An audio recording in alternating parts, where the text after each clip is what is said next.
glad to be representing the Atlantic Forest and to be representing our flagship. Go ahead, Alex. Thank you, Taru. Thank you, Thais. We have very hi, everybody. We are happy to stay here. Thank you so much for this opportunity to talk a little bit about the Trinational Atlantic Forest Pact. I'm Alex Mendes. I'm the Executive Secretary of the Atlantic Forest Restoration Pact. And as the Taruhim said, we talk about this initiative that we have so pressure to show and to represent a lot of people, a lot of organizations that work together for this, for it happens. So to begin this presentation, I show a little bit about the last year. The DECT selected 10 exemplaries, large-scale restoration initiatives around the world. And these are the World Restoration Flagships. These initiatives have the alignment with the 10 principles of the restoration from the DECT. And they are along the world. And here we can see a bit where they stay. And now we are talking a little bit about the Atlantic Forest Restoration Pact and the Trinational Alliance that we did this proposed to be a world flagship. And these 10 flagships, they have the aim to restore more than 60 million hectares and the potential to create more than 13 million jobs. And our initiatives, we bring together 3 countries and the 2 movements stakeholder alliance and 30 years of the restoration expertise to restore the single biome that is the Atlantic Forest. When we say about the Atlantic Forest, we are talking about a tropical rainforests that have full of opportunities. This biome covers 3 countries that I said before. It's around 142 million hectares, and the history of the use and the occupation of this biome bring this biome so degraded and fragmented. And we must do something to revert this. The Atlantic Forest has a big importance to the biodiversity from the world. When we say about the plant species, here in this biome, we have around 7% of this and 50% of the world vertebrate species. And when we say about the social, about the people, we are talking the housing of more than 140 million people. And when we say about the economic, Brazilian economic, we talk about around 2/3 of the PIB is concentrated in these localizations.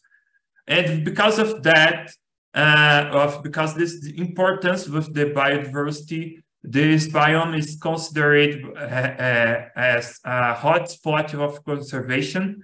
And because of this situation of fragmentation and the need to restore, it can be considered as an ecosystem restoration hotspot too.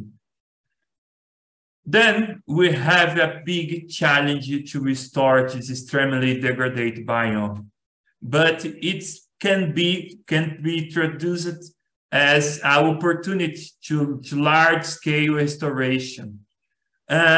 Fortunately, we have some situation that can help us as the society engagement with established governance, legislation, and the regulations at the subnational level, and long-term intervention in the forest landscape restoration. With everything, joined the articulation based on science, focusing the defense of the biome. We hope that we can do this large-scale restoration in the Atlantic forest. Then, for this situation of the Trinational Atlantic Forest Pact to being a flagship, we bring two coalitions to try to amplify our voices of science and traditional knowledge, use the influence of the policy publics and the restoration the large scale. Here we are talking about more than 160 institutions, and it's involved public and private sector, research institutes, no-goes, traditional communities, local holders, everyone that work with the restoration of this biome. And we bring together more than 30 partners that support our initiative. As I said, this is an initiative from two coalitions, and I will begin to talk about the Pact, and after that, the Taruhim say a little more about the Trinational Alliance. So the Pact is an initiative that began in 2009, because in the past, many institutions and many organizations operated in isolation and decentralization, and they see that is necessary to make together to restoration in large scale. Then the Pact was created to be this coalition, to be these articulations between the members, between the institutions, and it can be considered one of the largest movement of front restoration on the world, and is one of these responses from this flagship. This is a coalition of multi-stakeholder, and we have the goal of to restore 50 million hectares by 2050, integrating the enforce of our members. We are based on three things. One of that is the large-scale restoration, and then we try to establish the governance systems that the active participations of several actors of different stages of the chain, the supply chain, to try to bring a bottom-up governance systems. Then we work together the theoretical framework to try to bring solution for the technological gaps and restoration practice. I'm sorry. And more than the flagship, we work with other situations, other alliances, other governance from the restoration. Not only national, but international too. And when I say about it specific by the Pact, it has a governance that we have more than 3,330 members that can be government, research institutes, no-goals and coalitions, companies, that they work with seeds and inputs, seeding productions, planting and maintenance, service technology and monitoring, and public policies, researches, financiers, several things that work with the restoration from the Atlantic Forestry on Brazilian. And we have a council that the members elected between each 2 years, and in this council is elected a coordinator and a vice to work together and bring more specific about this. And the actions, we have 4 thematic groups that work together to bring solutions for the gaps from the restoration, and regional units that are the institutions, locals that work together from the restoration and to bring more infants from each place. We already identified 51,000 hectares from the projects of our members, and the others 2,000 to 140,000 hectares detected remotely. In our history, we try to bring acknowledgement for the people, for the another situations.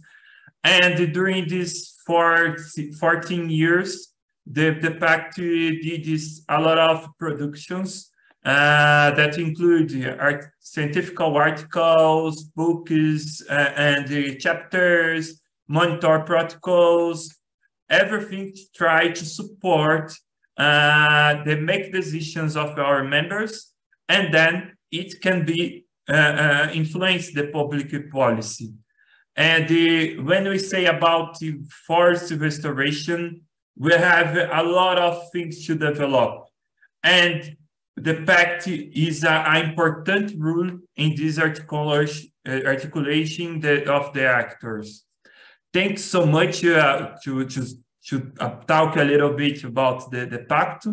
And I called Taruhim to say more about the Trinational Alliance.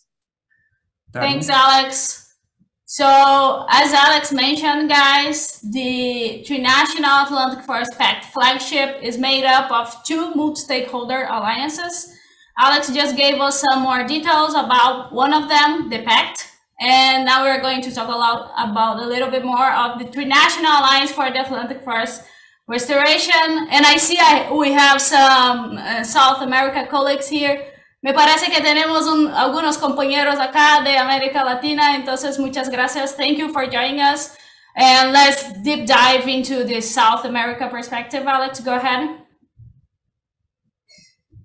As Alex mentioned, the Atlantic Forest goes all the coast in the Brazilian country and then goes inland to the Argentina and Paraguay a little bit. So the Atlantic Forest covers this one region that is the so-called Trinational region of the Atlantic Forest, the Upper Paraná ecoregion, which is one specific ecoregion inland in the country where we have the boundaries of Argentina, Brazil, and Paraguay. It covers around 24 million hectares, and we lost the majority of the forest cover in there already. And for a long time, several institutions and several efforts has been made to conserve and to restore the land. And from this historical collaboration towards this common landscape vision, we notice a necessity of bringing everybody together to collaborate, to articulate at a higher level.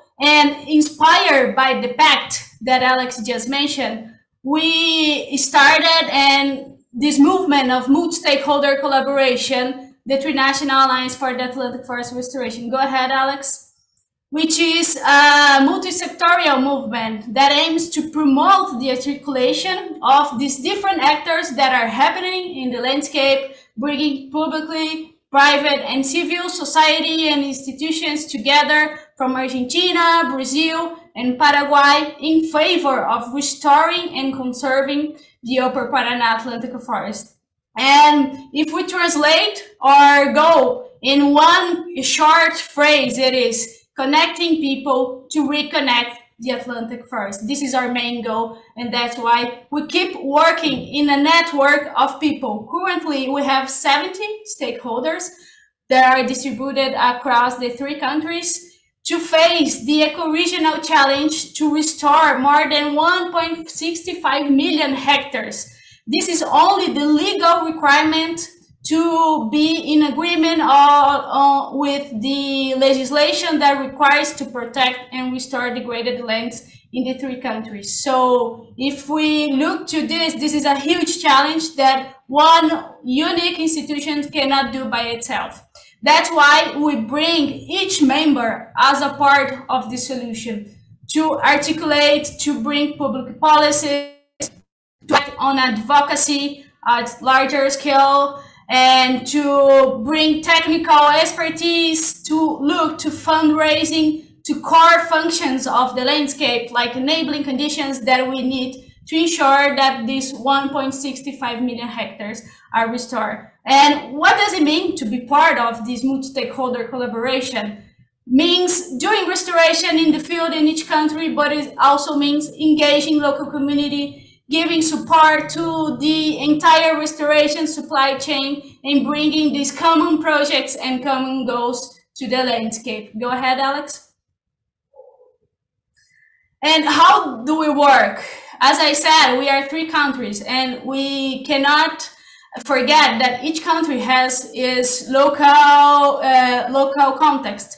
So we work in each country to bring this diversity, this local context, all integrated together in a trinational perspective, in a trinational vision to favor this common goal of conserving and restoring the Atlantic forest. So we try to bring together private companies, other existing networks. For example, Pact is also part of the Trinational Alliance in the Brazilian part, and other public sector and national parks, public institutions, and especially indigenous and local and traditional communities as part of this restoration solution for the Atlantic forest, bringing this institutional arrangement to connect multiple skills. Go ahead, Alex. And in this context, we were recognized as a flagship. But why is the Atlantic forest a flagship? Exactly because of this innovative approach of multi-stakeholder collaborations, where we bring the local context, the regional context, the biome context, all integrated, and trying to make the most of each people that is part of the solution. Go ahead, Alex. And of course, we use the concept of forest landscape restoration in our approach, and this is what brings us such a higher success rates. And in here we have the IUCN infographic showing what is forest landscape restoration. And because of this forest landscape restoration approach, integrating this common vision, we were able to achieve this implementation with the 10 principles of the UN Decade on Ecosystem Restoration. Go ahead, Alex. And it brought the Atlantic forest as a showcase of forest landscape restoration, where we look to the global context and to the continental, national, to the biome, until we got to the field, to the farm, to bring all these different actors from these different status and from these different activities together, always incorporating science and research and traditional knowledge to try to build the best way to implement the interventions and to adapt everything that we need to do to bring the ecosystem to a high quality concept. And in this sense, we incorporate the restoration supply chain as part of the solution. So not only restoring the degraded land, but also bringing capacitation, knowledge exchange, the restoration in the field, incorporating the local people, the local community as part of the restoration activities, and especially the governance and the articulation to advocate for the needs that the biome has, as Alex mentioned. Go ahead, Alex. So I will just try to bring some examples in here of this trinational collaboration, and I will highlight one for each country. So starting in Argentina, one example of the restoration approach and the conservation approach in there is the incorporation of local community as part of the intervention, and the use of science and of the technical knowledge that Argentina has in capacitation and educational programs to children, and to recognize the women's role in the conservation efforts. And another example in Brazil is that we are working closely with science for decades. As Alex mentioned, we have hundreds and thousands of scientific and reference materials developed, and the most recent one that we had bring not only this ecological perspective of restoration, but also the social part of restoration, where Pact members and some other partners discovered that if Brazil effectively implemented the 12 million hectares ambition on its NDC to restore 12 million hectares, we will be able to provide to society between 1 to 2.5 million jobs only to the Brazilian society. So this means that restoration can change the pathway of sustainable development for the country and also for Argentina and Paraguay. And finally, one example in Paraguay is one example that touches the roots of the native Atlantic forest people. In each native species, the mati herb, which is used to produce tea, is incorporated and is used as a sustainable product to produce, incorporating traditional knowledge from the forest to boost the local community, the local economy, to bring revenue to the local community using this ancestral knowledge. It puts community at the center of a nature-based solution, and this is what the Atlantic forest does. Go ahead, Alex. So basically, for now, accumulating all the hectares that we had to restore for the past decades, we have already 1 million hectares in recovery process. And this translates in all the 10 principles of the UN Decade on Ecosystem Restoration. I will not go deep into each one of them, but we only got to this stage to being recognized as a flagship because of this cross-country collaboration, because of these cross-country approaches that has been implemented historically, and looking to bring these global contributions to bring benefits to nature and people, and also ensuring the monitoring and the science perspective behind it. I will just give a little bit of more details in some of the principles. Go ahead, Alex. So if we look to the principle, many types of activities. As I said, we had around 1 million hectares under recovery, and this means that we look to the direct interventions on degraded lands, but we also bring this landscape vision. In the Atlantic forest, due to this historical articulation, we have already more than 15 million hectares in protected areas, and these areas are inserted in the forest landscape restoration landscapes that we work on. It means that we implement with several techniques. So, for example, natural regeneration, implementing seedling planting when it's needed, direct seed, also stimulating agroforestry systems to engage people as a transitional approach to a more sustainable use of the land in the landscapes. And we also work with environmental education. We have more than 7,000 students engaged and more than 3,000 volunteers engaged in the Atlantic Forest Ecotourism Trail. Go ahead, Alex.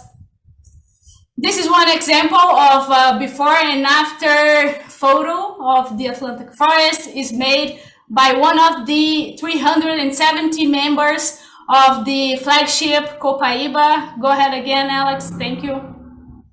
And these many types of activities translate to many types of benefits to nature and people. So we have dozens of fauna species benefiting from this restoration perspectives in the landscape, we estimated that all these results already provided 126,000 jobs created in the Atlantic forest and more than 4,000 families benefiting from restoration directly. Go ahead, Alex. And in terms of biodiversity, we cannot forget and we cannot present in here and not mention some of the examples that we have. The Atlantic forest is a biodiversity hotspot, is a conservation hotspot, and we have such a high rates of endemic species that are benefiting from the restoration work that we do. When we look to the landscape and we try to include them and to include data to ensure that we are bringing restoration as an outcome to biodiversity as well. Here are some examples. Go to the next slide, Alex, and people, you'll see on the left corner the transition of a landscape that was degraded and is now totally connected to the golden lion tamarin. This is one of the examples that we do here. We also work with tapir, with black-fronted penguin, northern muniki, Alagoas entrant, and of course the jaguar that is extremely endangered here in the Atlantic forest.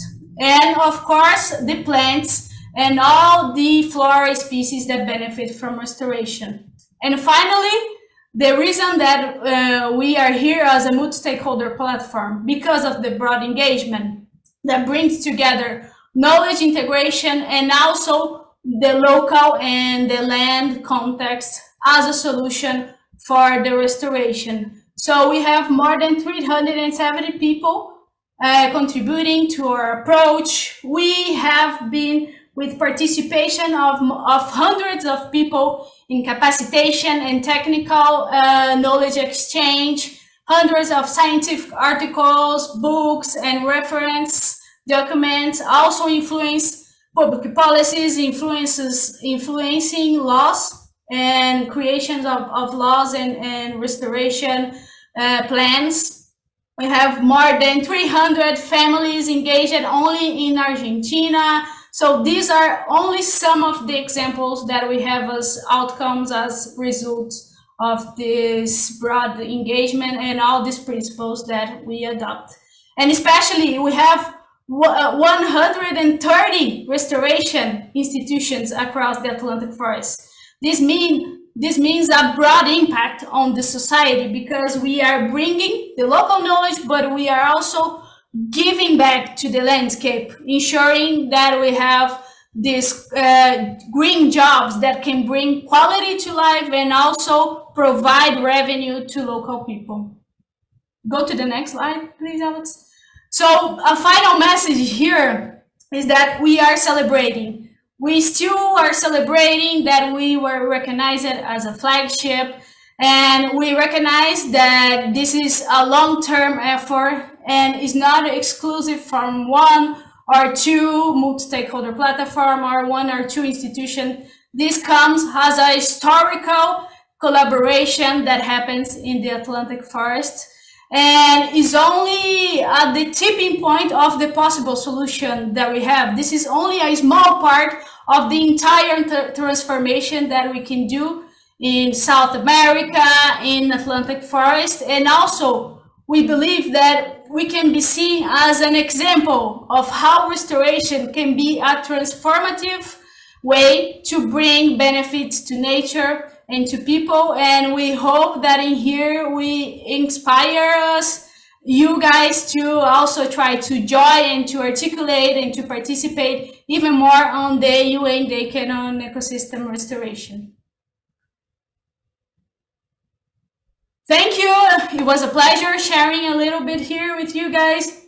And we will be here for a couple more minutes, hearing from you, answering our questions, and feel free to reach out to us. This is our contact, and we also will share this on the chat.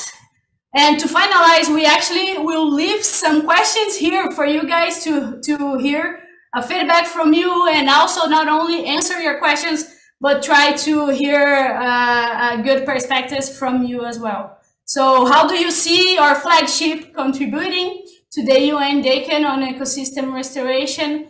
And how can we contribute to the IUCN ecosystem restoration group, and also everything that each one of you guys are doing on the restoration perspective?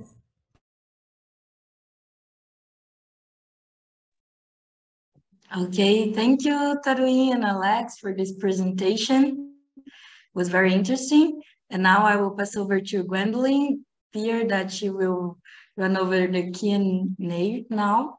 Gwendolyn. Thank you very much, Thais, and thank you, Taruhim and Alex, for a wonderful presentation. We have a couple of questions. So the first question that I have here is about trying to provide more information about your experience applying UN Decade Flagship Program. And we're actually wondering if you have any tips that you could provide for projects interested in applying in the future.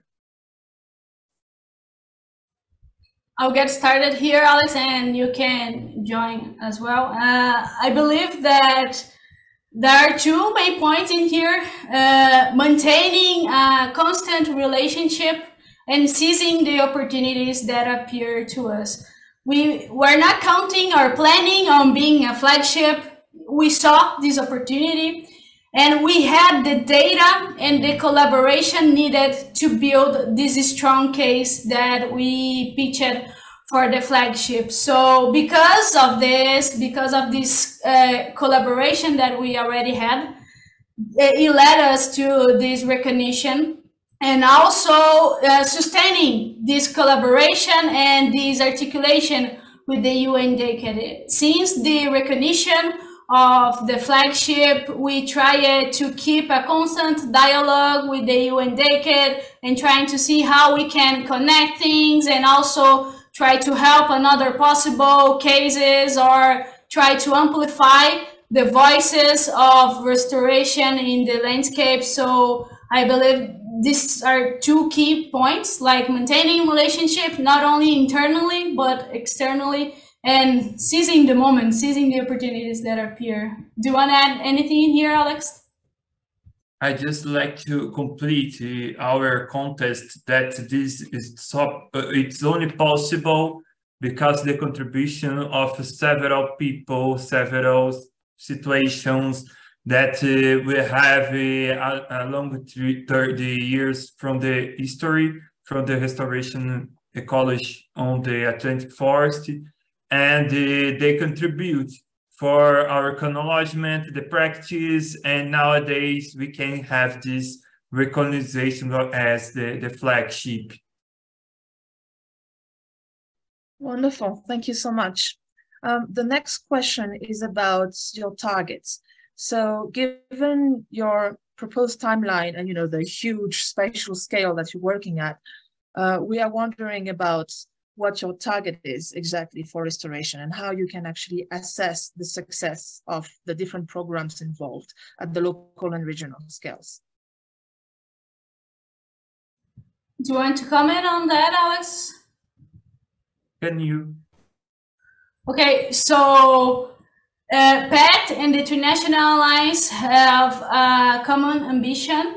So we are trying to have 50 million hectares restored until 2050. And we have a midterm goal until 2030. And Alice, how much is that for 2030? It's 1 million. Exactly, yeah. So to double what we already have until the end of the UN Decade on ecosystem restoration, and try to upscale to an even bigger ambition, because we know that we need these large numbers to ensure nature conservation and all that comes along with sustainable development of human development.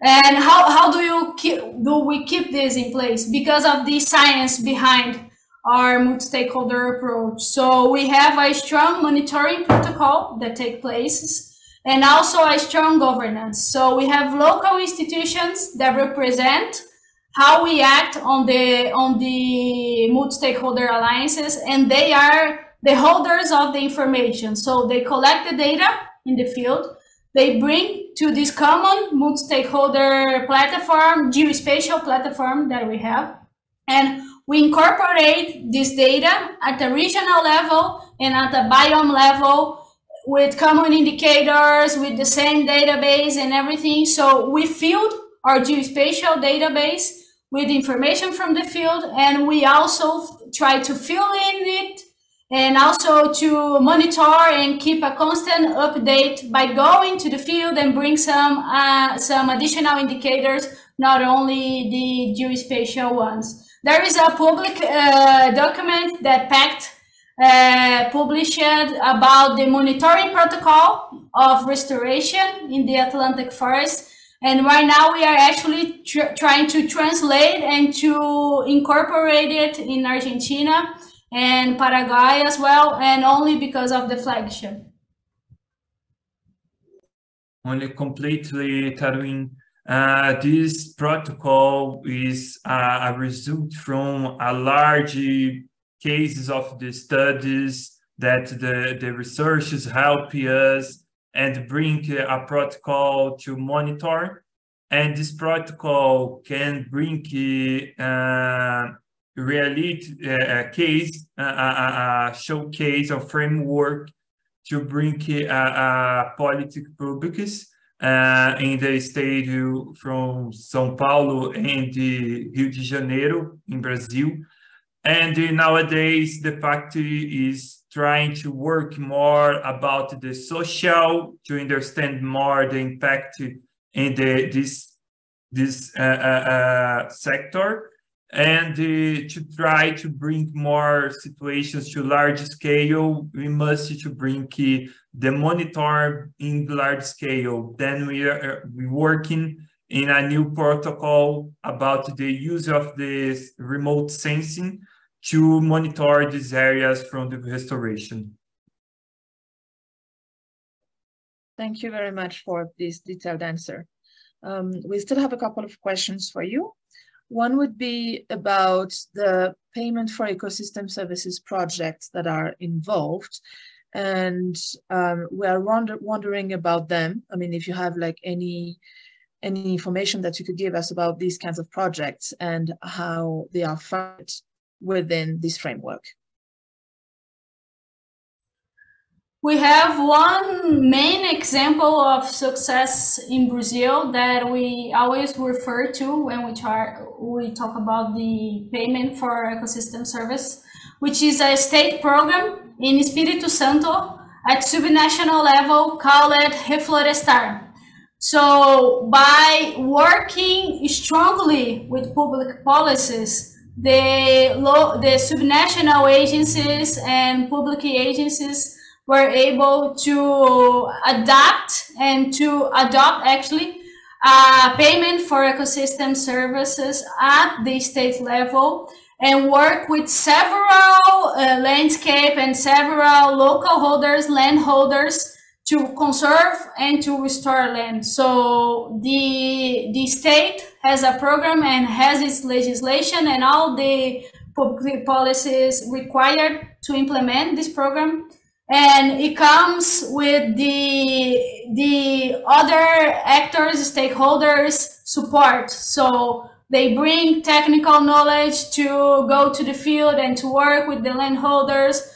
They bring this geospatial monitoring perspective to acquire and to give transparency to the data and to keep this constant engagement with the landholders that are in place with the civil society and also the other institutions in the state. So there are several multi-collaboration with the state to put the payment for ecosystem services in place. Okay, wonderful. Thank you. And another question, how do you manage trade-offs and win-wins among the local needs and the restoration purposes of the different projects involved? Do you want to answer, Alex, or? Okay, I'll get started and then you can add. So as I said, we have local institutions that represent the local knowledge. And what we try to balance is to use this local knowledge, this local institution, to understand what are the requirements and the needs of the landscape and of the area that needs to be restored. So, for example, when we are co-investing in have more than one institution acting in the same landscape, they act together, and we ensure that we are not double counting. So we ensure that the data that we are using for the area, it goes only reporting one time, not two times for two different institutions, and also ensuring the sharing benefits to the landscape. So these local holders always try to hire local people to implement restoration, to buy seedlings, to buy seeds, to incentivize a seed collector network or anything like that, to ensure these sharing benefits, not only bringing the incomes and the benefits to the institution itself, but also to the landscape. I think this was the question, right? Yes, the question was about essentially the trade-off, because sometimes, obviously, there is a disequilibrium between, you know, the needs of the local people where the area in the affected area and the restoration practices. And so just to tell everybody what kind of balance you have found to make sure that you can maximize and optimize both, you know, and not having very good restoration practices that actually affect the people. So yeah, that was the question. Thank you so much. Yeah, sure. And I just like to reinforce that it's impossible to do this without the landholders. So we are not going to be able to restore a land if we don't have local buy-in. And to have local buy-in, we use this local institution knowledge to subside the strategies that we need to adopt in the landscape. So if a landscape has a water requirement and a water interested, we try to focus on restoring water bounds or water rivers and anything like that. So we have a flexibility of strategies to try to adapt to the local needs, to the local landowner necessity. Thank you very much. And along the same line, there is another question. What kind of initiatives are you contemplating to ensure long-term sustainability and maintenance of the restored area? Yeah, so every time that we try to implement restoration in our multi-stakeholder approach, we try to ensure at least a minimum of years of monitoring, and we keep the data to ensure that during the upcoming years, we'll be following how is the restoration successfully. Like, is the trees are growing successfully? Do we have nature regeneration occurring in the land, and many other indicators? And once again, the local institutions are key to have this long-term sustainability, and that's why we strongly work with them, and especially bringing capacitation and looking to the enabling conditions that the landscape has. So, for example, one of the strategies that Pact has is to create like a self-sustainable landscape, which are called the certified territories, where the restoration supply chain is able to self-sustain, to provide seeds, to provide seedlings. The demand and the offer is connected, and the landscape has the capacity to flow by itself without any further support. So we try to bring this enabling condition alongside our multi-stakeholder approach to ensure this long-term sustainability of the landscapes. I suppose, obviously, that the monitoring is depending on the level of affectation, right? So some very degraded forests will obviously take longer to monitor than others. Could you tell us a little bit more about your monitoring plan in terms of length? So how many years you're contemplating for the different regions?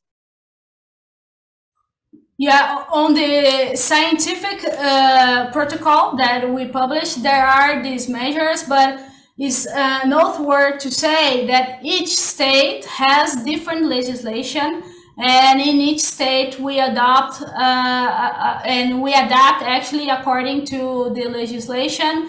But Alex, do you want to share a little bit more how is the monitoring protocol structured? Yeah, exactly. Had you say we did is recommendations about the period and what we need to monitor. However, it depends from the state that you stay, because we have some legislation that made the protocol. And another situations, some finances have a protocol specifically that they have some situations. Then we try to bring everyone together to discuss and to understand what they are doing to monitor each project. Then this is so challenge to try to do everything, everyone together in this situation. Thank you very much. Yes, we can imagine that it's very difficult to put everybody, to make everybody happy from the political standpoint, the scientific ones, the local community. It's definitely a challenge, but when you get it done, then obviously it gives amazing results. So really congratulations on that. And we have one last question for you that's a bit long, so please take your time to tell us your opinion on this. Could you tell us more about the opportunities, but also the challenges of this collaboration between the three countries, and how you could actually put everybody together and get into this wonderful flagship and make sure that you can sustain it all the time, you know, with 3 different countries, 2 different languages, and many different protocols. So please tell us a little bit more about the opportunities and challenges. Yeah, it is really challenging, but at the same time, it's a huge opportunity. And basically, from the past year, the lesson learned that we had is that planning is really successful at Trinational level, but implementation must be at national or regional level, because in this sense, we can adapt and we can respect the local context, and we can incorporate this local context in this more broad and trinational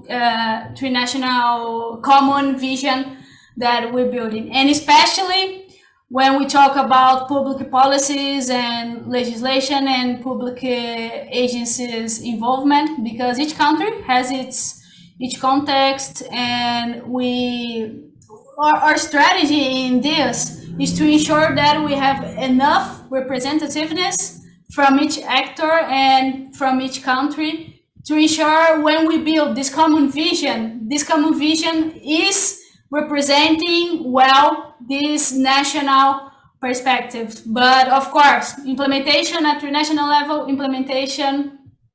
planning at Trinational level, implementation must be at local level, respecting the local context.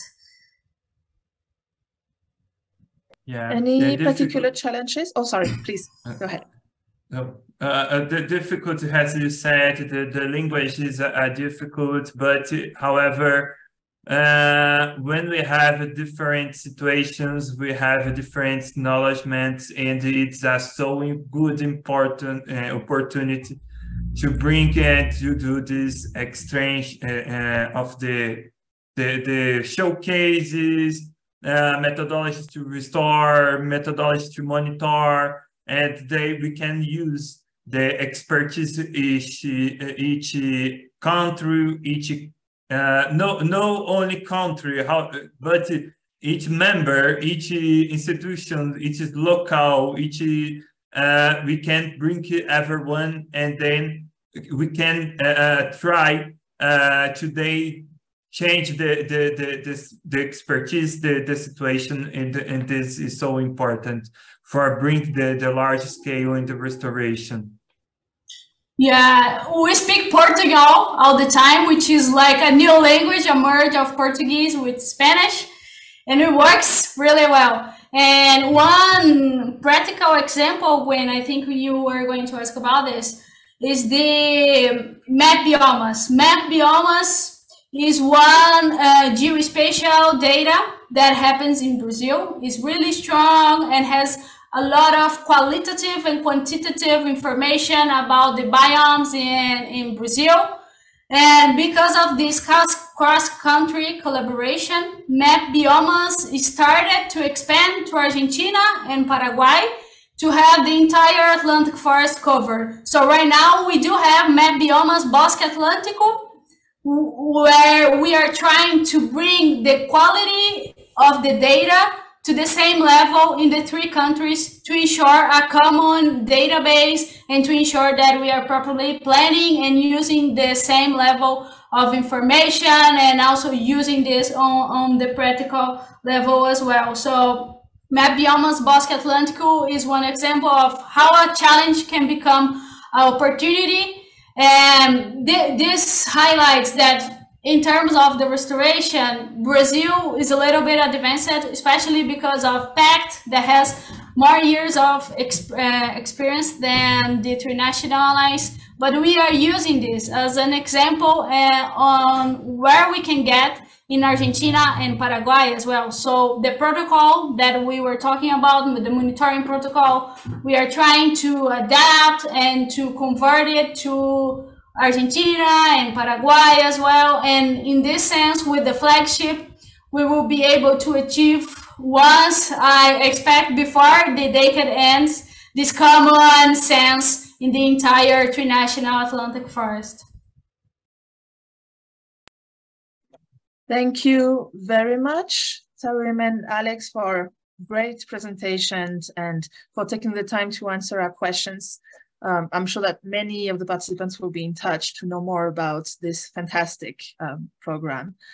So I would like to thank you all for being here today and for listening to our presentation. And I will very briefly tell you about our August seminar before we end the webinar today.